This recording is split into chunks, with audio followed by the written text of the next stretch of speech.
Alors, dans Fallout 4, une nouvelle colonie. Oui, quand on croit qu'il n'y en a plus, il y en a encore. Est-ce que cela vous dirait d'avoir une île plus grande que justement Sanctuary? Non, je plaisante pas. Une colonie qui est sur une île et qui est plus grande que Sanctuary. Eh ben, cela est possible dans Fallout 4. C'est Spectacle Island. Alors, cette île se situe justement à côté de la farm des Warwick, au niveau du château. Oui, c'est le. Vous la voyez sur la map. Eh ben, tout ça. Tout ce que vous voyez sur la map, eh ben, c'est la colonie.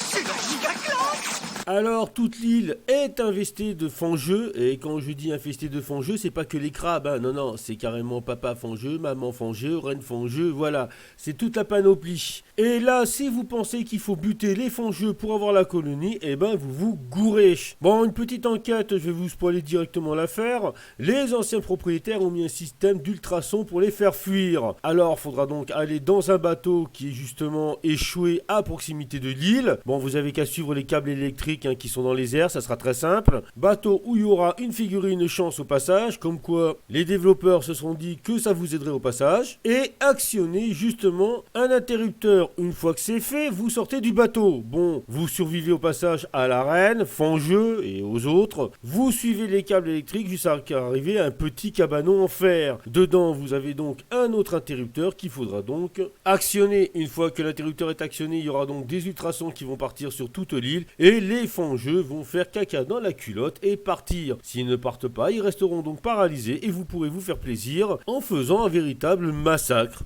Voilà. Et après en les cuisinant. Ça reste du crabe, hein. Et du homard. Bon, petite easter egg au passage. Spectacle Island existe justement dans la vie réelle. En fait, elle est à proximité justement de Boston et servait justement de décharge pendant quelques années. Après, elle a été rénovée et maintenant c'est un site touristique. Comme quoi,